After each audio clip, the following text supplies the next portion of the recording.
হযরত শরফুদ্দীন বসরি এমন একজন রাইটার ছিলেন, এমন একজন কবি ছিলেন। আমার নবীর নামে প্রত্যেক দিন একটা কাসিদা এবং একটা কবিতা লিখতেন। বলেন সুবহানাল্লাহ। কবিতা মানে নাতে রসুল, কাসিদা। সুবহানাল্লাহ পড়েন।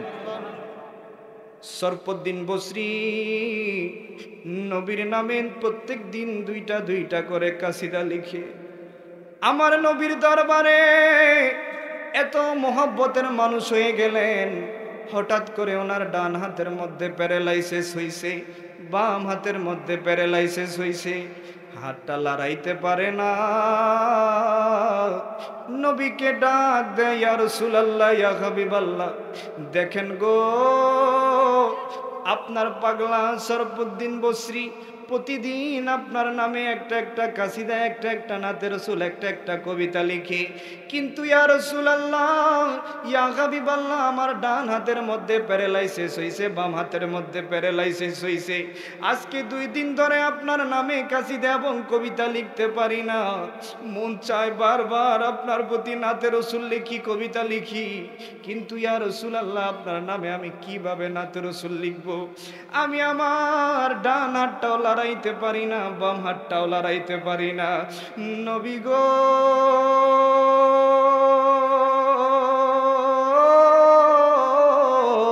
ইয়া রাসূলুল্লাহ, ইয়া হাবিবাল্লাহ, আমি শরফুদ্দীনের বিশ্বাস হলো, আমি শরফুদ্দীনের তাজিম হলো, আমি শরফুদ্দীনের বসরির আকীদা হলো, ইয়া রাসূলুল্লাহ, ইয়া হাবিবাল্লাহ, জানি না আপনি আমাকে দিদার দিবেন কি দিবেন না, কিন্তু বারবার আপনার রোজা মুবারকের দিকে আমার চক্ষুটা চলে যায়। হয়তোবা আমার দেহটা আমার ঘরে, মনটা কিন্তু মদিনায়।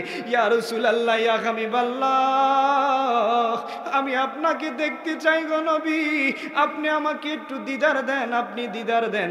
ইয়া রাসূলুল্লাহ, ইয়া হাবিবাল্লাহ, আমি শরফুদ্দীন বসরির কি ক্ষমতা আছে, কি পাওয়ার আছে, আমি আপনার রোজা মুবারকে যাইয়ে একটু বলবো, ইয়া রাসূলুল্লাহ আমার প্যারালাইসিসটা ঠিক করে দেন।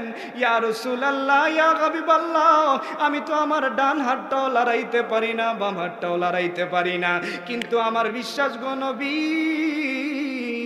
আমার তো যাওয়ার ক্ষমতা নাই, কিন্তু আপনার তো আসার ক্ষমতা আছে।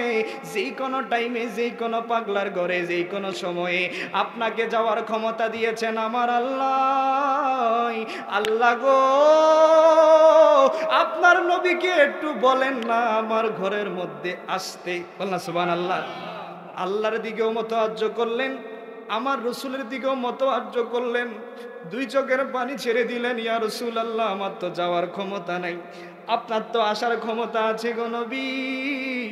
আমি জানি না আপনার নামে কাসিদা এবং কবিতা লেখার কারণে আমি আশিকে রসুল হইতে পারছি কিনা, কিন্তু নবী গো, আমি আপনার নামে যখন কবিতা লিখি তখন 2 রাকাত সুন্নত নামাজ পড়ি, যতক্ষণ আমি 2 রাকাত নফল নামাজ পড়ি তখন আপনার প্রতি বেশি বেশি দুরূদ শরীফ আদায় করি, আপনাকে প্রাণ ভরে ইয়া নবী সালামু আলাইকা বলে সালাম জানাই। ইয়া রাসূলুল্লাহ, ইয়া হাবিবাল্লাহ, আমার মনটা বড় খারাপ, জানি না আমার প্যারালাইসিস ঠিক হবে কিনা।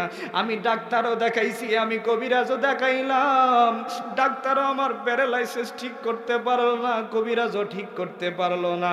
যখন এই কথা বললেন আমার নবী রওজা মুবারকে আর থাকতে পারলেন না, আমার নবী মদিনা মনোহরা থেকে পাগলা শরফুদ্দীন বসরির ঘরে দিদার দিয়েছেন।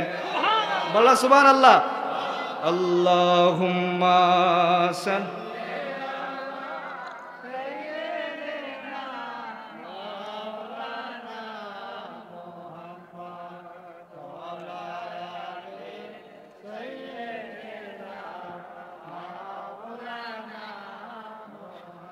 শরফুদ্দীন বসরি আমার নবীর নূরানি চেহারা দেখে হাউমাউ করে কান্না শুরু করে দিলেন।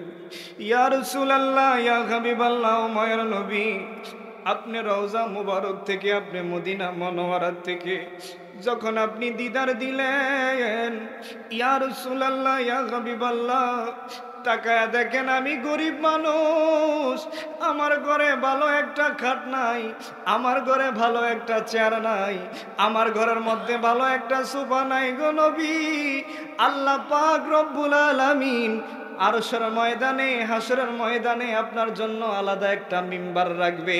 আপনাকে যখন মেরাজে নিয়ে গিয়েছেন, কুরসি আপনার জন্য সাজায়া রাখছে, সেখানে আপনি বসেন নাই গো নবী, আপনি আপনার উম্মতের মাঝে চলে এসেছেন। ইয়া রাসূলুল্লাহ, ইয়া হাবিবাল্লাহ, আল্লাহর দেওয়া চেয়ারের মধ্যে আপনি বসেন নাই। ইয়া রাসূলুল্লাহ, ইয়া হাবিবাল্লাহ, যেহেতু আমার ভাঙ্গা ঘরে এসেছেন, গরিব মানুষের ঘরে এসেছেন, আমি আপনাকে কোন জায়গায় বসতে দেই? আল্লাহর নবী ডাক দিয়া বলেন, শরফুদ্দিন বসরি রে, টেনশন করবা না, আমি তোমার ঘরে বসতে আসি নাই, তোমার চেয়ারও লাগবে না, সোফাও লাগবে না, খাট পালঙ্কও লাগবে না। শরফুদ্দিন শুয়ে আছেন, আল্লাহর নবী দেহ মুবারক নিয়ে শরফুদ্দিন বসরির কাছে গেলেন। শরফুদ্দিন বসরির মাথার মধ্যে নবী অতি হাত দ্বারা আমার নবী একবার মাসাই করে দিলেন, দুইবার মাসাই করে দিলেন, তিনবার মাসাই করে দিলেন। মাসাই করা দেওয়ার পরে শরফুদ্দিন বসরি আবার দুনিয়ার মানুষদেরকে ডাক দিয়া বলতে লাগলেন, হে দুনিয়ার মানুষেরা, মনোযোগ দিয়া শোনো, খোদা কি কসম, একটু আগে আমার ডান হাতটা আমি লড়াইতে পারি নাই রে, আমি আমার বাম হাতটাও লড়াইতে পারি নাই। একটু আগে আমার নবীর ডান হাত তারা একবার মাসাই করে দিয়েছেন, দুইবার মাসাই করে দিয়েছেন, তিনবার মাসাই করে দিয়েছেন। বন্ধুরে আমার, শরফুদ্দিন বসরি ডাক দিয়া বলতে লাগলেন, একটু আগে আমি লড়াইতে পারি নাই দুনো হাত, আমার নবী যখন মাসাই করে দিয়েছেন, খোদা কি কসম, আমি আমার পুরানো শক্তি ফিরে পেয়েছি। বলেন না সুবহানাল্লাহ। শরফুদ্দিন বসরি ডান হাত লড়াইতে পারে, বাম হাতটা লড়াইতে পারে। নবীর পা মুবারক দইরা বিনা বিনা কান্দে, ইয়া রাসূলুল্লাহ, ইয়া হাবিবাল্লাহ বলে কাঁদতেছেন। নবী বলে, পাগলা, তোমার ঘরে তোমার নবী এসেছে, তোমার জাহান্নামের আগুন হারাম হয়ে গেছে, তুমি জান্নাতি মেহমান হইয়া গেছো রে, তারপরও তুমি হাউমাউ করে কান্না করো কেন? ইয়া রাসূলুল্লাহ, ইয়া হাবিবাল্লাহ, আমি এই জন্য কান্না করি গো নবী, আপনি রওজা মোবারক থেকে আমার ভাঙ্গা ঘরে এসেছেন, আমার প্যারালাইসিস ঠিক করে দিয়েছেন, আমি আমার ডান হাতটা লড়াইতে পারতেছি, বাম হাতটা লড়াইতে পারতেছি। ইয়া রাসূলুল্লাহ, ইয়া হাবিবাল্লাহ, আপনি তো আমার মনের খবর জানেন। ইয়া রাসূলুল্লাহ, ইয়া হাবিবাল্লাহ, আমি কেন কান্না করি? কারণটা হলো, আপনি যতক্ষণ পর্যন্ত আমার ঘরের মধ্যে ছিলেন, আপনার নূরানি চেহারাটা আমি দেখলাম, আমার নয়ন ভরেছে, আমার মন ভরেছে। এখন তো আমার প্যারালাইসিস ঠিক করে দিলেন, আপনি আবার মদিনা মনোয়ারার মধ্যে চলে যাবেন, আমি শরফুদ্দিন বসরি আপনার নূরানি চেহারাটা আর দেখতে পারবো না, এই জন্য আমি শরফুদ্দিন বসরি হাউমাউ করে কান্নাকাটি করি। বলেন সুবহানাল্লাহ। আমার নবী বলেন, শরফুদ্দিন বসরি রে, টেনশন করবা না, টেনশন করবা না, তুমি আমার নামে প্রতিদিন একটা নাতে রসুল কাসিদা কবিতা লিখো। রওজা মোবারক থেকে আমি তাকায়া দেখলাম 2 দিন ধরে তোমার প্যারালাইসিস হইছে, তুমি ডাক্তার কবিরাজ প্রথমে দেখাইছো, ভালো হও নাই, দেখলাম আমার শরফুদ্দিন পাগলা আমার নামে কবিতার কাসিদা লিখতে পারে না, দেখি আমার পাগলা আমাকে একটু ডাকে কিনা। তুমি যেই মাত্র আমাকে ডাকছো রওজা মোবারকে, আমি আর ঠিক থাকতে পারলাম না, তোমার কাছে আসলাম। শরফুদ্দিন বসরি ডাক দিয়া বলতে লাগলেন, ইয়া রাসূলুল্লাহ, ইয়া হাবিবাল্লাহ, আমি পাগলার কি হবে? আমার নবী বললেন, ঠিক আছে, তুমি কোনো টেনশন করবা না। নবীর একটা চাদর মোবারক শরফুদ্দিনেরকে দান করে দিল, গিফট করে দিল, আর বলতে লাগলেন, শরফুদ্দিন বসরি রে, যখন আমার কথা মনে পড়বে, তখন তুমি এই চাদর মোবারকটা দেখবা, দেখতে পাইবা যে আমার দেখার স্বাদ তোমার মিটে গেছে। সুবহানাল্লাহ বলেন। আমার দিকে নজর দেন, আমার দিকে নজর দেন। বলেন, শরফুদ্দিন বসরি যখন আমার নবীর রওজা মোবারক থেকে আমার নবী আসলো, আমার নবীকে সরফুদ্দিন বসরি দেখলো, ভাইজান আপনি এখানে বসেন, এখানে বসেন, সমস্যা নেই বসেন, আমি বলছি বসেন না, এখানে বসেন, আলেম ওলামা থাকলে একটু ভালো থাকে। মাশাআল্লাহ, এখানে বসেন, মাশাআল্লাহ মাশাআল্লাহ, আমি জামায়া থেকে ফারেক কামে, মাশাআল্লাহ বলেন। যদি এলাকার আলেম ওলামা থাকে আপনাদের স্টেজে বসাই দিবেন, যেহেতু বাপ ছেলে এক পাশে বসে আছেন, আলহামদুলিল্লাহ বলেন। কাদরিয়া ছেলে কাদরিয়া পড়াশোনা করে, তাহলে এলেমের যোগ্যতা আপনাদের থেকে আমি আরো বেশি ভালো জানি, ঠিক কি না বলেন। সরফুদ্দিন বসরি আমার নবী যখন চলে গেলেন একটা চাদর মুবারক গিফট পাইলেন। এখন ফজরের নামাজ যখন পড়তে গেলেন সরফুদ্দিন বসরি, ওনার মুসল্লিরা বলতেছেন কিও হুজুর, কিও ভাই, আপনি যে 2 দিন ধরে নামাজে আসতে পারেন নাই, আপনার প্যারালাইসিস হয়েছে, ডান হাত লড়াইতে পারেন নাই, বাম হাত লড়াইতে পারেন নাই, এখন দেখতেছি আপনার ডান হাতও লড়াইতে পারতেছেন, বাম হাতও লড়াইতে পারছেন, বলো সুবহানাল্লাহ। সরফুদ্দিন বসরি ডাক দিয়া বলতে লাগলেন, এবার শোনো আসল ঘটনা। আমি ডাক্তার দেখাইলাম, আমি কবিরাজ দেখাইলাম, কেউ আমাকে ঠিক করতে পারলো না।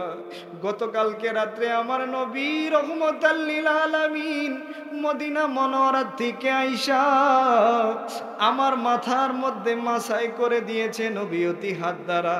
ওই নবীয়তি হাতের উসিলায় আমার প্যারালাইসিস ঠিক হয়ে গেছে। আমার নবী আমাকে দিদারে দিয়েছে, কই তোমার নবী, আমাদের নবী এসেছে, প্যারালাইসিস ঠিক হয়েছে বুঝলাম, কিন্তু তুমি এই 2 দিনের ভিতরে কোনো আতরের অথবা খুশবুর দোকান দিয়েছো কিনা? বলেন সুবহানাল্লাহ। সরফুদ্দিন বসরি ডাক দিয়া বলতে লাগলেন, খোদা কি কসম যে আমি কোনো আতরের দোকান দেই নাই, খুশবুর দোকান দেই নাই। গতকালকে রাত্রে আমার নবী যখন আমার ঘরে ঢুকলো রে, আমার নবীর দেহ মোবারকের গ্রাম আমার ঘর থেকে আসতেছে। বলেন সুবহানাল্লাহ।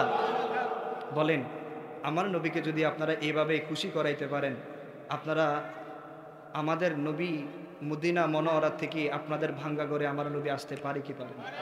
সে ক্ষমতা দিয়েছেন কি? বলেন আল্লাহ পাক যদি ক্ষমতা দেয়, তাহলে কোনো মোল্লা যদি সমস্যা হয়, কোনো সমস্যা হবে? সমস্যা হবে। আমাদের আকীদা হলো নবী জিন্দা নবী, নবী হায়াতুন নবী, নবী নূরের নবী, নবী আজানের পরে দোয়া এবং আজানের পরে দুরূদ সালাম পড়া যাবে। যারা করে না তাদেরকে আপনারা জোর করবেন না, ঠিক কি না? যারা করে না তাদেরকে আপনারা জোর করবেন না, করতে হবে। আপনাদের একটা মাসালা শিখিয়ে দিই। যারা বলে ইয়া নবী সালামু আলাইকা বেদাত, মিলাদ কিয়াম বেদাত, আপনারা বলবেন, যারা সাধারণ মানুষ আছেন, এটা জায়েজ কি জায়েজ না সেটা পরের বিষয়, কিন্তু আমি আশিকে রসুল, আমার প্রেম ভালোবাসার কারণে আমি দুরুদ এবং নবীকে ইয়া নবী সালামু আলাইকা দুরুদটা অথবা সালামটা আমি প্রাণ ভরে দাঁড়িয়ে দেব না। সুবহানাল্লাহ। একটা আমল কথা বলি, সেটা হচ্ছে ইসলামের শরীয়তের পরিভাষায় কোনো আমলকে যদি আপনি নাজায়েজ সাবেত করতে যান তাহলে দলিল লাগবে। সুবহানাল্লাহ বলেন। ধরেন মিলাদ কিয়াম, এটা আমরা করি, আহলে সুন্নাত ওয়াল জামাত যারা আমরা মিলাদ কিয়াম করি, আমরা এটা ফরজও মনে করি না, ওয়াজিবও মনে করি না, এটা আমরা মুস্তাহাব আমল মনে করি, ঠিক কিনা? মুস্তাহাব আমল কি? করলে সওয়াব আছে, না করলে কোনো গুনাহ নাই। আপনি যদি দুরূদ সালাম পাঠান অথবা ইয়া নবী সালামু আলাইকা বলে সালাম জানান, কেউ যদি বাধা দেয় যে এটা হারাম, এটা বেদাত, এটা নাজায়েজ, তখন আপনি বলবেন কোন জায়গায় আছে? অসংখ্য জায়গায় আছে এটা করা যাবে, আপনি কোন জায়গায় পাইছেন করা যাবে না, ঠিক কিনা? যেমন প্রতিদিন আমরা আলুর তরকারি দিয়ে ভাত খাই, ঠিক আছে? এই আলুর তরকারি, এই আলুর কথা যদি আপনি বলেন যে সব কথাই যদি কোরআনের কথা মানতে হয়, যে আলু দিয়ে সব জায়গায় তরকারি দিয়ে আলু দিয়ে খাইতে হবে, এটা কি কোরআন শরীফে আছে? এটা আমরা খাই না। কেন খাই? আমাদের সুবিধার্থে। আপনি যদি কোনো মাসালা কুরআনুল কারীমের মধ্যে না পান, তাহলে আপনি হাদিসে যাবেন, ঠিক কি না? যখন আপনি হাদিসে মাসালা না পাবেন তখন ইজমাতে যাবেন, যখন ইজমাতে না পাবেন তখন আপনি কিয়াসে যাবেন। বলেন সুবহানাল্লাহ। যেমন আকিমুস সালাহ ওয়া আকিমুজ যাকাত, এটা কুরআনুল কারীমের মধ্যে 82 জায়গার মধ্যে, আপনারা কথা বুঝতেছেন? 82 জায়গার মধ্যে আছে। কিন্তু দেখেন কিভাবে আপনি নামাজ পড়বেন, এটাকে কোনো কুরআনুল কারীমের কোনো আয়াতে আছে? হুজুর আছে? নাই। এবার আপনাকে কিভাবে এটা বের করতে হবে মাসালাটা? হাদিসে পাক সাল্লাল্লাহু আলাইহি সাল্লাম এই হাদিস মুবারকের মধ্যে আল্লাহর নবী কি বলে গিয়েছেন, কিভাবে আল্লাহর নবী নামাজ পড়েছেন, কিভাবে সেজদা দিয়েছেন, কিভাবে রুকু দিয়েছেন, কিভাবে তাসবিহ তাহলিল করেছেন, কিভাবে সাহাবায়ে কেরাম করেছেন, কিভাবে তাবে তাবিন করেছেন, সেখানে আসতে হবে হাদিস মুবারকের মধ্যে। বলুন সুবহানাল্লাহ। যখন আপনি হাদিসে না পাবেন তখন ইজমাতে যাবেন। ইসমা মানে কি? চার মাযহাব কি সমাধান দিয়ে গিয়েছেন, এটা আমাকে ফলো করতে হবে। যখন দেখতেছেন একটা মাসালা চার মাযহাব ইমামগণ মাসালার এটা সমাধান দিয়ে যায় না, তখন তো শেষ পর্যন্ত এখানেই সমাধান হয়ে যায়। তখন ইসলামের শরীয়ত অনুযায়ী ইসলাম শরীয়ত চলে এই চারটা ভিত্তিতে, তখন আপনি চলে যাবেন কিয়াসে। বলেন সুবহানাল্লাহ। কিয়াস মানে ধারণা। আপনি ধারণা করবেন এই আমলটা করলে সওয়াব আছে। আপনি মিলাদ কিয়াম যারা করে না তাদেরকে আপনি বলতে পারবেন না, না করলে গুনাহ হবে অথবা তোমার ফরজ তরফ হয়ে যাবে, করতে হবে, এটা আপনি করতে পারবেন না। সে করে না সেটা তার বিষয়, সে করে না সেটা তার বিষয়, কিন্তু আপনি যারা করে না তারা আবার নাজায়েজ ফতোয়া দিতে পারবে না। আপনি কোন জায়গায় পাইছেন এটা নাজায়েজ, এটা বলতে হবে। আমরা অসংখ্য জায়গায় বলতে পারবো, কোরআন হাদিস দিয়ে দলিল দিতে পারবো। আল্লাহর নবীর মিলাদ কিয়াম, আল্লাহর নবী নূরের তৈরি, এগুলো আমরা কোরআন হাদিস মোতাবেক আপনাদের সামনে প্রমাণ করে যেতে পারবো। সুবহানাল্লাহ বলেন। তাহলে আমাদেরকে কেউ বাধাও দিতে পারবে না, আমরা কারোকে জোরও করতে পারবো না, ঠিক কি না? আমরা নবীকে ভালোবাসি বিদায় নবীর প্রতি দুরূদ শরীফ আদায় করি, এবং রসুলের প্রতি দুরূদ শরীফ আদায় করার পরে আমরা ইয়া নবী সালামু আলাইকা বলে সালাম জানাই, ঠিক কি না? কেউ বাধা দিলে তখন আপনারা বলতে পারেন আপনি কোথায় পাইছেন, বাধা দিচ্ছেন কেন? আবার কেউ করে না, এটা হলো প্রেমের বিষয়। আমরা রসুলকে ভালোবাসি এই জন্য আমরা সালাম দেই, আর আপনারা কেন সালাম দেন না এটা আপনাদের আকীদার বিষয়। আমরা হলাম রসুলের প্রতি ঈমান আনলাম, রসুলকে জানের চেয়ে বেশি ভালোবেসে ঈমানদার হয়েছি। বলেন সুবহানাল্লাহ। কেউ যদি না করে আপনারা এটা বাধা দিবেন না, আর কেউ যদি বাধা দেয় আপনারা বরদাস্ত করবেন না, ঠিক কি না? তাহলে দেখবেন সমাজের মধ্যে আর ফিতনা সৃষ্টি হবে না। কেন? দেখবেন আপনি মিলাদ কিয়াম করতেছেন, হ্যাঁ তুমি মিলাদ কিয়াম করো না, মারো। উনি আবার বলতেছে হ্যাঁ তুমি কেন মিলাদ কিয়াম করো, তাকে মারো। এরকমও করা যাবে না। যেহেতু আমরা ভাই ভাই, আপনারা করেন না, এটা আপনারা রসুলকে জবাবদিহিতা করতে হবে। আমরা করি, আমরা বলতে পারবো ইয়া রাসূলুল্লাহ, আমরা তো আর গান বাজনা করি নাই, এই প্লাসবি হলিস্কারের সূত্র পড়ি নাই, আপনার প্রতি আমরা দুরূদ শরীফ পড়েছি। আল্লাহ বলেছেন ওয়াসাল্লিমু তাসলিমা, তোমরা আদবের সহিত নবীকে সালামও প্রদান করো, দুরূদ শরীফ আদায় করো। বলুন সুবহানাল্লাহ। দুরূদ শরীফ, অনেকেই বলে দুরুদ ইব্রাহিম ছাড়া কোনো দুরুদ নাই। আমি মনে করি দুরুদ ইব্রাহিম, আমি মনে করি না, সবাই মনে করে দুরুদ ইব্রাহিমটা হলো নামাজের জন্য খাস, আর সব দুরুদ হলো আমলের জন্য খাস। বলুন সুবহানাল্লাহ। বলুন সুবহানাল্লাহ। তো দেখেন যারা ইউটিউবে অথবা ফেসবুকে যারা বলে দুরুদ ইব্রাহিম ছাড়া দুরুদ নাই, আপনারা জবাব দিবেন অসংখ্য উলামায়ে কেরাম দুরুদের কিতাব লিখে গিয়েছেন। নবীর প্রতি দুরুদ শরীফ পড়লেই আমরা আশিকে রসুল দাবি করি এই কারণে আমরা জানের চেয়ে আমার রসুলকে বেশি ভালোবাসি। বললাম সুবহানাল্লাহ। বললাম সুবহানাল্লাহ। আমি আমার রসুলের প্রতি যে আমরা একটা সম্মান, একটা তাজিম করে, আল্লাহ পাক রব্বুল আলামিন একটা নাতে রসুলের মতো করে নবীর শান পড়লেই অথবা প্রকাশ করলেই এটা বলে নবীর শান, মানে এটা হলো নাতে রসুল, ঠিক কিনা? যখন আমরা হামদে বারি তালা পড়ি তখন আমরা আল্লাহর শান পড়ি, ঠিক কিনা? আল্লাহ পাক কুরআনুল কারীমটা কার উপর নাজিল করেছেন? কত বছর বয়সে? 40 বছর, ঠিক কিনা? কিন্তু অনেক মোল্লায় ফতুয়া দেয় যে আমার নবীকে নাকি নবী দিয়েছে 40 বছর পরে। নাউজুবিল্লাহ বলেন। কিন্তু আমার নবী বলেছেন কুনতু নাবিয়্যা ওয়া আদামু বাইনাল মাই ওয়াত তিন, তখনও আমি নবী ছিলাম যখন আদম আলাইহিস সালামের মাটি ও পানি একত্রিত করা হয়নি। বলেন সুবহানাল্লাহ। আমার নবী তখনই নবী, আর আপনি বলতেন 40 বছরের পরে। এর আগে আপনি কাকে মানছেন? নাউজুবিল্লাহ বলেন। দেখেন আল্লাহ পাক বলেছেন যে ওমা আরসালনাকা ইল্লা রাহমাতাল লিল আলামিন, হে নবী আমি আপনার শান ও আজমত এতটাই বাড়িয়েছি। আল্লাহ পাক বলেছেন এই জন্য আমি আপনাকে সারা জাহানের জন্য রহমত হিসাবে প্রেরণ করেছি। বললাম সুবহানাল্লাহ। আরেক জায়গায় আমার আল্লাহ বলছেন ওরাফা আনা লাকা যিকরা। বললাম সুবহানাল্লাহ। ওই ইয়া খাইছি তো গলা, এই জন্য আটকাচ্ছে, বারবার গলা আটকাচ্ছে, একটু পানি দেন। আরেক জায়গায় বলছেন আলাম নাশরাহ লাকা সাদরাক। বললাম সুবহানাল্লাহ। দেখেন এক জায়গায় বলেছেন যিকরক, যিকরক মানে উপরে, কত উপরে আল্লাহ পাকই ভালো জানেন। বলা সুবহানাল্লাহ। আল্লাহ পাক রব্বুল আলামিনকে যদি বলা হয় ইয়া রাসূলুল্লাহ, ইয়া হাবিবাল্লাহ, মায়ের নবী, আপনার রহমতুল লিল আলামিনকে আপনি এত শান ও আজমত দিয়েছেন, যদি কোরআনুল কারীমটা আপনারা একটু দেখেন, ও আমার বন্ধুরা, আমার বাবারা, যদি এই কোরআনের কথা আপনি শুনেন অথবা মানেন, আপনি ইমানদার। যদি কোরআনের কথা আপনি না শুনেন অথবা না মানেন, আপনি ইমানদার নয়। এই জন্য আল্লাহ পাক রব্বুল আলামিনের নবী, আল্লাহ পাক কেমন ভালোবেসেছেন। আমার আল্লাহ তাবারক ওয়া তাআলা কোরআনুল কারীমের 30 পারা একটা কোরআনের আয়াত নাজিল করেছেন, একটা সূরা নাজিল করেছেন। যেই সূরাটা 93 নম্বর সূরা, সূরার মধ্যে 11টি আয়াত রয়েছে। এই সূরাটা কোরআনুল কারীমের প্রায় লাস্ট পারার মধ্যে, 30 পারার মধ্যে আমার আল্লাহ উল্লেখ করেছেন। সেই সূরাটার নাম হইল ওয়াদ-দুহা সূরা। বলনা সুবহানাল্লাহ।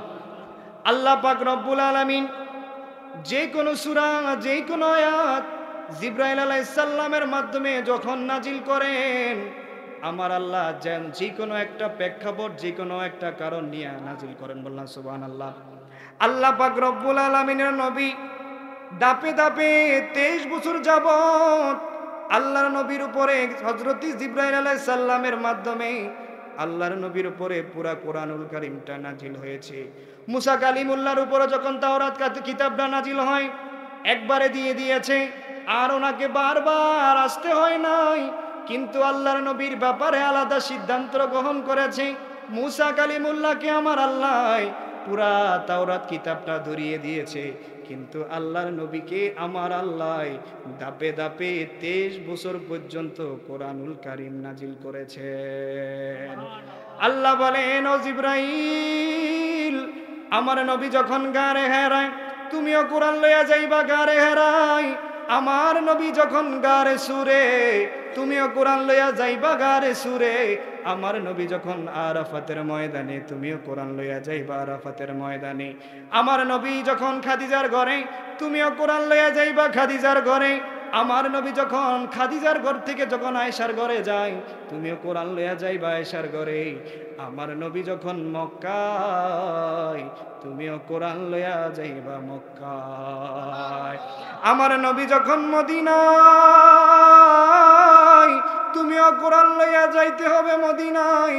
আমার নবীকে ডাকা যাবে না, সব নবীকে ডাকিয়া ডাকিয়া আমার আল্লাহ তাওরাত, জবুর, ইনজিল, কোরআন, ইনজিল নাজিল করেছেন, কিন্তু আমার নবীর ব্যাপারে আলাদা সিদ্ধান্ত গ্রহণ করেছেন। ওরে মুসা রে, তুমি আসছো আমার কাছে, তুর পাহাড়ে তোমাকে তাওরাত কিতাবটা দিছি, কিন্তু আমার নবীকে এত মোহাব্বত করি, এত তাজিম করি, আমার নবীকে আমি আনি নাই। আমার নবী যেখানে আল কোরআনও সেখানে, জিবরাইলও সেখানে। বললাম সুবহানাল্লাহ। দেখেন, আমার নবীর উপরে কোরআন নাজিল করতেছেন। একদিন আমার আল্লাহ পাক সিদ্ধান্ত নিল যে আমি আমার নবীর উপরে যে কোরআনুল কারীমের আয়াত এবং সূরা নাজিল করি, এটা বন্ধ থাকবে না। সুবহানাল্লাহ।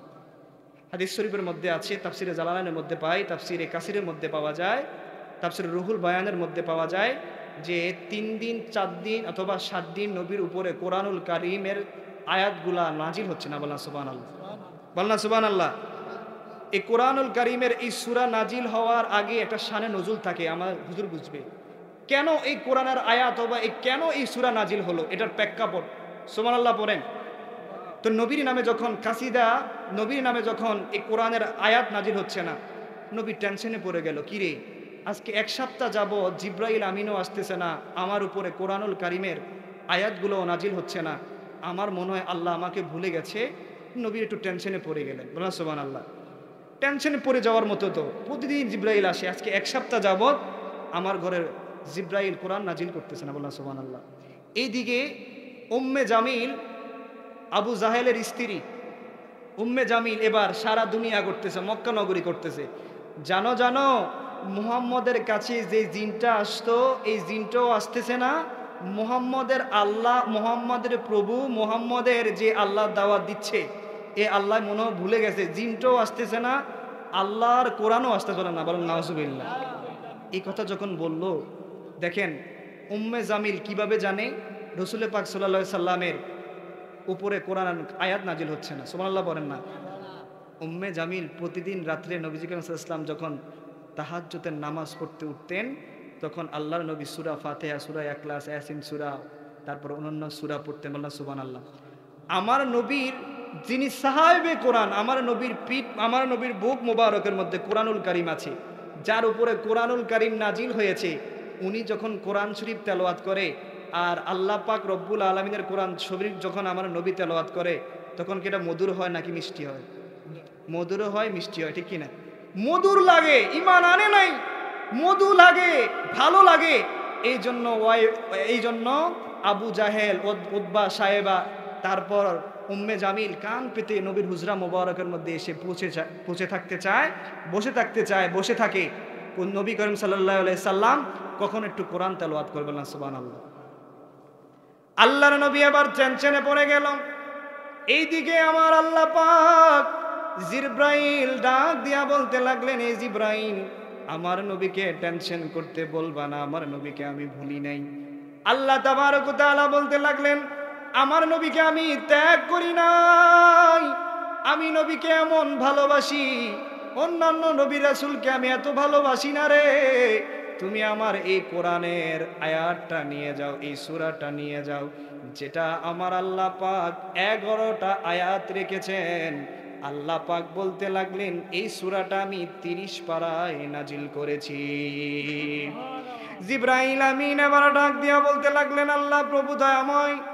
আল্লাহর নবীর দরবারে জিবরাইল আমিন চলে গেল, যাইয়া ডাক দিয়া বলতে লাগলেন, ইয়া রাসূলুল্লাহ, ইয়া হাবিবাল্লাহ, ইয়া রাহমাতাল লিল আলামিন, আল্লাহ একটু আগে একটা উপদেশ দিয়েছে, আপনি মন খারাপ করবেন না, একটা সুখের সংবাদ, একটা সুখ সংবাদ নিয়ে এসেছি, আপনি মন খারাপ করবেন না, আপনি টেনশন করবেন না। আল্লাহ আপনাকে ভুলে নাই, আল্লাহ আপনাকে ত্যাগও করে নাই। বলনা সুবহানাল্লাহ। আল্লাহ পাক রব্বুল আলামিন কুরআনুল কারীমের মধ্যে 2টা কসম খেয়েছেন। আল্লাহ পাক বলেন, ওয়াদ-দুহা ওয়াল-লাইলি ইযা সাজা। বলনা সুবহানাল্লাহ।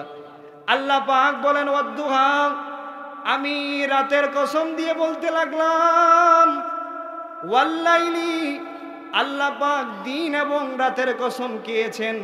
এখানে আমার আল্লাহ পাক দিন এবং রাতের কসম খেয়ে বলতে লাগলেন, রাত এবং দিনের কসম খেয়ে বলতে লাগলাম, ইয়া রাসূলুল্লাহ, ইয়া হাবিবাল্লাহ, মা ওয়াদ্দাকা রাব্বুকা ওয়া মা ক্বালা, আমি আপনাকে ভুলি নাই, আমি আপনাকে ত্যাগ করি নাই। বলনা সুবহানাল্লাহ। ওয়াদ-দুহা ওয়াল-লাইলি ইযা সাজা।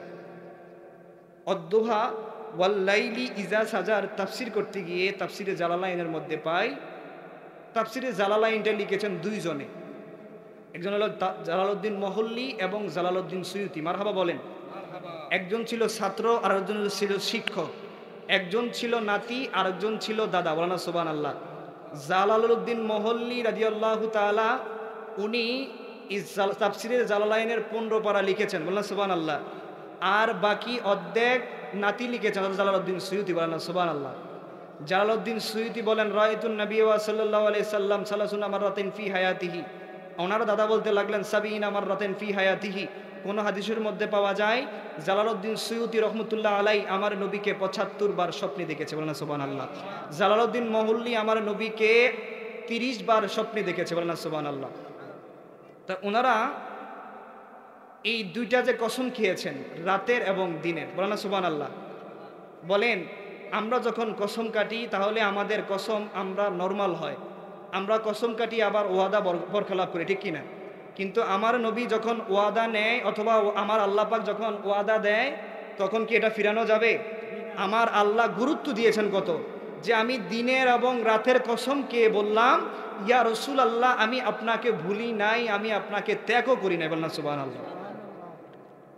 আল্লাহ পাক বলতে লাগলেন, কোন দিনের কসম আর কোন রাতের কসম? আল্লাহ পেন যখন আদম আলাইহিস সালাম 350 বছর কাদার পরে ফজরের নামাজের পরে হযরতে আদম আলাইহিস সালাম আল্লাহ পাক রব্বুল আলামিনের দরবারে যখন আমার আল্লাহর দরিয়ার দিকে ডাক দিয়া বলতে লাগলেন, ইয়া রাসূলুল্লাহ, ইয়া হাবিবাল্লাহ, ও মায়ের নবী, এত কান্নাকাটি করলাম গো, আপনি আমার দোয়া কবুল করেন নাই, এবার আপনি আমার দোয়া কবুল করেন, আমার দোয়া কবুল করেন। আল্লাহ পাক রব্বুল আলামিন বলতে লাগলেন, আমার বন্ধু নবী মুস্তফার উপরে যখন আমরটা দিল অথবা আমার রসুলের উসিলা চাইল, তখন আমি আর ঠিক থাকতে পারলাম না, আমার রসুলের জন্য তার দোয়া কবুল করলাম, ওই কসম আমি খাইলাম। বললাম সুবহানাল্লাহ। আল্লাহ তাবারক ওয়া তাআলা বলতে লাগলেন যে ওয়াদ্দুহা ওয়াল্লাইলি ইযা সাজা মা ওয়াদ্দাকা রাব্বুকা ওয়া মা ক্বালা ওয়ালাল আখিরাতু খায়রুল লাকা মিনাল উলা। বলনা সুবহানাল্লাহ। বরঞ্চ ইয়া রাসূলুল্লাহ, ইয়া হাবিবাল্লাহ, হাসরের ময়দানে আমি আপনাকে আরো বড় নেয়ামত দিব, আরো পরবর্তী সময়ের জন্য আপনি প্রস্তুত থাকেন। ইয়া রাসূলুল্লাহ, আমি হাসরের ময়দানে আপনাকে পুরস্কার বিতরণ করব। সাহাবায়ে কেরাম বলতে লাগলেন, ইয়া রাসূলুল্লাহ, কি পুরস্কার? আল্লাহ তাবারক ওয়া তাআলা বলতে লাগলেন, মুসা থেকে শুরু করে ঈসা থেকে শুরু করে যত নবী রাসূল আমি প্রেরণ করেছি, কোন নবী রাসূলের কথা বলা সুযোগ থাকবে না। সেখানে আমার রাসূলের জন্য একটা মিম্বার সাজায়া রাখবো, ওইখানে আমার নবী বসবে আর শাফায়াতের মালিক আমি বানায়া দিব। বলনা সুবহানাল্লাহ। ও আমার বন্ধুরা, আমার বাবারা, কেমন কথা কইল। এবার আমার আল্লাহ তাবারক ওয়া তাআলা এখানে আমাদের জানতে হবে যে আল্লাহ পাক দুইটা কসম খাইলেন। আমার আল্লাহ পাক আগে দিনের কসম খাইলেন, আগে আল্লাহ পাক রাতের কসম খাইলেন, তারপর দিনের কসম খাইলেন। বলেন এই কসমের দাম আছে কিনা? বলা সুবহানাল্লাহ, আছে কিনা? আল্লাহ পাক রব্বুল আলামিন রাতের কসমকে ডাক দিয়া বলতে লাগলেন, হে আমার বান্দারা, হে আমার বান্দারা, রাতের কসমটা খেয়ে আমার আল্লাহ পাক বলতে লাগলেন, রাতের কসম মানে হলো, তাফসীর কারকরা বলতেছেন ওই রাতের কসম যখন আমি আমার বন্ধু নবী মুস্তাফাকে মেরাজে নিয়ে গিয়েছি। বলেন না সুবহানাল্লাহ। আমার আল্লাহ তাবারক ওয়া তাআলা বলতে লাগলেন, আমার নবীকে, বন্ধু নবী মুস্তাফাকে আমি মেরাজে নিয়ে গেলাম, এই কসম কাটলেন। এবার আমার আল্লাহ পাক দিনের কসম কাটলেন। আল্লাহ পাক রব্বুল আলামিন বলতে লাগলেন, ওই সময়ের দিন, যেই সময় ফেরেশতারা যখন দেখবেন, রহমতি ফেরেশতারা সকালবেলা যখন আমাদের জন্য রহমত নিয়ে আসে, বরকত নিয়ে আসে, ফজরের নামাজের সময় যখন রাত না দিন না সুবে সাদেকের সময় বলে আমার আল্লাহ পাক দিনের কসম খেয়েছেন। বলনা সুবহানাল্লাহ। এখানে মুফাসসিরে কেরামরা তাফসীরুর রুহুল বায়ানের মধ্যে পাওয়া যায় আল্লাহর নবীর নূরানি চেহারার কসম খেয়েছেন। বলনা সুবহানাল্লাহ। আমার নবী নূর ছিলেন কিনা? নূর ছিলেন কিনা? আমার নবীর নূর, এটা দলিল লাগবে কিনা আপনাদের? দলিল ছাড়াই আমরা মানি নবী নূর, ঠিক কিনা? আল্লাহর নবীর নূর ছিলেন, এই জন্য আল্লাহ পাক রব্বুল আলামিন বলেন, কদ জাআকুম মিনাল্লাহি নূরুন ওয়া কিতাবুম মুবিন। আল্লাহু আকবার। তোমাদের মাঝে স্পষ্ট নূর এবং কিতাব এসেছে। আগে আল্লাহ পাক রব্বুল আলামিন আমার নবীর প্রতি, আল্লাহ আমার নবীকে প্রেরণ করেছেন, তারপর আমার নবীর প্রতি কোরআনুল কারীম নাজিল করেছেন। বলনা সুবহানাল্লাহ। আমার নবী নূর ছিলেন কিনা? নূর ছিলেন কিনা?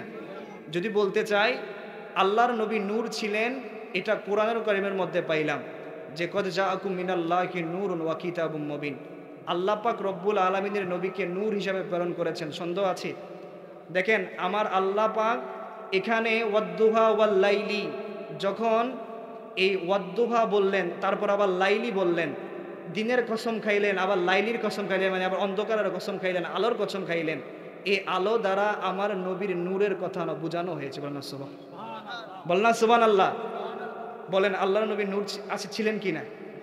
যদি আপনাদেরকে একটা সিম্পল একটা উদাহরণ দেই তাহলে আপনারা বুঝতে পারবেন। সেটা হচ্ছে গিয়ে, আমরা সবাই সায়েন্স দ্বারা প্রমাণিত যে আল্লাহর নবী নূর ছিলেন, এটা সায়েন্স দ্বারাও প্রমাণিত। মারহাবা বলেন। বলেন আমার নবী নূর ছিল, এটা আপনাদের বিশ্বাস হয়? যারা সায়েন্সে পড়েন অথবা যারা সায়েন্সে পড়েছেন, আমরা সবাই জানি নূর অর্থ আলো, আলো অর্থ নূর। নূরটা আরবি শব্দ, আলোটা বাংলা শব্দ, ঠিক কিনা? যারা সায়েন্সে পড়েছেন তারা জানেন নূর কখনো জায়গা দখল করে না, ঠিক কিনা? এই যে লাইটগুলা দিয়েছে, এটা কি জায়গা দখল করেছে? না, আলো আসতেছে, ঠিক কিনা? আমি যখন এই লাইটটা মারতেছি এখানের মধ্যে দিলাম, এই নূরটা মানে এই আলোটা কোনো জায়গা দখল করছে? ভিতরে কোনো জায়গা দখল করছে? পানির জায়গায় পানি আছে, বোতলের জায়গায় বোতল আছে, ঠিক কি না? ঠিক কি না? আপনার কথা কি বুঝেন? তো আমরা জানি যে নূর কখনো জায়গা দখল করে না, এটা বিজ্ঞানীরা আবিষ্কার করেছে, সায়েন্স দ্বারা প্রমাণিত। কিন্তু মা আয়েশা আরো 1400 বছর আগেই 12 রবিউল আউয়াল সুবে সাদেকের সময় আল্লাহর নবী যখন আগমন করেছেন, যখন আগমন করবেন, আমার সারা পৃথিবীর মানুষদেরকে জানিয়ে দিলেন, হে মক্কাবাসী, হে মদিনাবাসী, সারা দুনিয়ার মানুষরা তোমরা ফলো করো, মনোযোগ দিয়া শোনো, আমার রহমতাল লিল আলামিন এইমাত্র আমার দেহ মুবারক থেকে, আমার ফ্যাট মুবারক থেকে রহমতাল লিল আলামিন তাশরিফ এনেছেন। আল্লাহর নবী আমার যখন গ্রামের মধ্যে আসলেন, তোমরা মনোযোগ দিয়া শোনো, পৃথিবীর অন্যান্য সাধারণ মানুষেরা যখন জন্মগ্রহণ করে তাদের মায়ের পেটের মধ্যেও তারা জায়গা দখল করে, ঠিক কিনা? জায়গা দখল করে কিনা? যারা বাবা হয়েছেন, যারা সন্তান জন্ম দিয়েছেন, মা বোনরা যখন প্রেগনেন্ট হয়, গর্ভবতী হয়, 8 মাস অথবা 7 মাস অথবা 6 মাস হইলে দেখবেন যে একটা আকার ধারণ করে, ঠিক কিনা? ধারণ করে কিনা? তখন তাদের পেটটা ফুলে যায়। কিন্তু মা আমেনা বলে, খুদা কি কসম, রহমতাল লিল আলামিন আমার পেটের মধ্যে যখন ছিল জায়গা দখল করে নাই, কোনো অবস্থান তৈরি করে নাই, আমি একটু বুঝতেও পারি নাই রহমতাল লিল আলামিন আমার পেটের মধ্যে ছিল, একটু আমার অনুভব হয় নাই, আমার পেট মুবারক জায়গা দখল করে না। সায়েন্স বলতেছে নূর অর্থ আলো, আলো অর্থ নূর, এখানে আমরা পেয়ে গেলাম নূর জায়গা দখল করে না। মা আমেনা রাদিয়াল্লাহু তাআলা আনহা বলতে লাগলেন, আমার নবী নিঃসন্দেহ নূর ছিলেন, এই জন্য আমার দেহ মুবারকে জায়গা দখল করে নাই, নূর জায়গা দখল করে নাই। আমার নবী নিঃসন্দেহ নূর ছিলেন, এই জন্য মা আমেনার ঘরে জায়গা দখলও করে নাই। উনি বলতে লাগলেন, আমার একটু অনুভব হয় নাই, আমার পেট ফুলেও যায় নাই, আমার নবী আলো ছিল, আলো কখনো জায়গা দখল করে না, নূর কখন জায়গা দখল করে না। হে দুনিয়ার মানুষেরা, আমার নবী কোনো সাধারণ নবী নয়, আমার নবী হলেন নূরের নবী। বলেন সুবহানাল্লাহ, বলেন সুবহানাল্লাহ। দেখেন, এবার আসেন, কদ জাআকুম মিনাল্লাহি নূরুন ওয়া কিতাবুম মুবিন, এটা তাফসিরে জালালাইন, তাফসিরে রুহুল বানী, তাফসিরে রুহুল বয়ান, সিরাজাম মনিরা, যত তাফসির কারকরা বলেছেন যে এই তাফসির কদ জাআকুম মিনাল্লাহি নূরুন ওয়া কিতাবুম মুবিন, এই নূরুন এটার মুরাদ হলো আমার নবী মুস্তাফা। বলেন না সুবহানাল্লাহ। অনেকেই ফতোয়া দেয় নূরুন মানে নাকি কোরআনুল কারীম। বলেন কোরআন আগে এসেছে নাকি আমার রসুল আগে এসেছে? আরে মুফাসসিরে কেরামরা কি বলছেন, শুধু একজন নয়, দুইজন নয়, আমি প্রায় 38টা তাফসিরের মধ্যে আমার হুজুররা জামিয়ার মধ্যে পড়িয়েছে। যখন আমরা ফাজিল ক্লাসে পড়েছিলাম তখন আমাদেরকে এই নূর সম্পর্কে যখন আলোচনা করতে যায়, ওনারা তাফসিরে জালালাইন, তাফসিরে রুহুল বানী, তাফসিরে রুহুল বয়ান, সিরাজাম মুনিরা, বড় বড় তাফসির ইবনে আব্বাস, বড় বড় তাফসির থেকে ওনারা দলিল দিয়েছে যে নূরুন এটার মুরাদ হলো আমার বন্ধু নবী মুস্তাফা। বলেন সুবহানাল্লাহ। জগৎ বিখ্যাত তাফসির, তাফসির ইবনে আব্বাস, যেটা লেখছেন তাফসিরে হযরত ইবনে আব্বাস রাদিয়াল্লাহু তাআলা, ওনাকে আল্লাহর নবী কোলে নিয়ে দোয়া করেছিলেন। বলেন সুবহানাল্লাহ। আল্লাহর নবী দোয়া করেছেন কি, আল্লাহ তুমি তাকে ইলম দান করো। সুবহানাল্লাহ বলেন। আমার নবীর দোয়ার বরকতে কিয়ামত পর্যন্ত যত মুফাসসিরিনে কেরামরা তাফসির লিখেছেন, যত মুফাসসিরিনে কেরামরা এসেছেন অথবা আসবেন, ততদিন পর্যন্ত হযরত আব্দুল্লাহ ইবনে আব্বাস নবীর দোয়ার বরকতে প্রিন্সিপাল হয়ে থাকবে। বলেন সুবহানাল্লাহ। মানে মুফাসসিরিনে কেরামদের প্রিন্সিপাল হয়ে থাকবেন, এই জন্য ওনাকে বলেছেন রুয়ুসুল মুফাসসিরিন। সুবহানাল্লাহ বলেন। ওই তাফসির ইবনে আব্বাসের মধ্যে 97 পৃষ্ঠার মধ্যে পাওয়া যায় কদ জাআকুম মিনাল্লাহি নূরুন ওয়া আলী মুহাম্মাদুন, যে কোরআন শরীফের মধ্যে যে নূরের কথা বলা হয়েছে, এই নূরের মুরাদ হলো মুহাম্মদুর রাসূলুল্লাহ। বলেন সুবহানাল্লাহ। শুধু আমার আল্লাহ পাক ওয়াদ্দুহা ওয়াল লাইলি ইজা সাজা, দুইটা কসম খাই এখানে আমার আল্লাহ পাক নবীর বাবরি কাটা চুলেরও কসম খেয়েছেন। বলেন সুবহানাল্লাহ। নবীর নূরানি চেহারার কসম খেয়েছেন। বলেন সুবহানাল্লাহ। আপনি দেখেন, যেটা কওমি মাদ্রাসায় পড়ানো হয় তাফসিরে জালালাইন, কাফিয়ার পরেই হলো তাফসিরে জালালাইন, তাফসিরে জালালাইন পরে ওনাদের মেসকাত পড়ানো হয়, তারপর দাওরা পড়ানো হয়। এটা একটা তাফসির যেটা তাফসির জালালাইন লিখেছেন যিনি জেনারা, তাফসিরে রুহুল, তাফসিরে আব্বাস রাদিয়াল্লাহু তাআলা, তাফসিরে রুহুল বানী যারা লিখেছেন সবাই একমত পোষণ করেছেন যে মিনাল্লাহি নূরুন এটার মুরাদ, এটাকে ইঙ্গিত করা হয়েছে নবীর নূরের দিকে। বলেন সুবহানাল্লাহ। যে তাফসিরটা জাল্লাইন লিখেছেন মহল্লি এবং সুয়ুতি রহমতুল্লাহ আলাই ওনাদের তাফসির কিতাবের মধ্যে, যেটা কমই মাদ্রাসা পড়ানো হয়, এই কিতাবটা আবার আমাদের ফাজিল ক্লাসের মধ্যে পড়ানো হয়। মারহাবা বলেন। তো দেখেন এই কিতাবের 90 পৃষ্ঠার মধ্যে পাওয়া যায় আল্লাহ তাবারক ওয়া তাআলা কদ জাআকুম মিনাল্লাহি নূরুন ওয়া আলী মুহাম্মাদুন, যে এই কোরআনের দলিল মুরাদটা আমার নবীর দিকে সাবেত করেছে। বললাম সুবহানাল্লাহ। এটা তাকবীর দেন তো, এটা তাকবীর দেন, তাকবীর দেন। নারে তাকবীর। সে বিজ্ঞানীরা, ও বিজ্ঞানীরা আপনারা কেমন করে আবিষ্কার করলেন?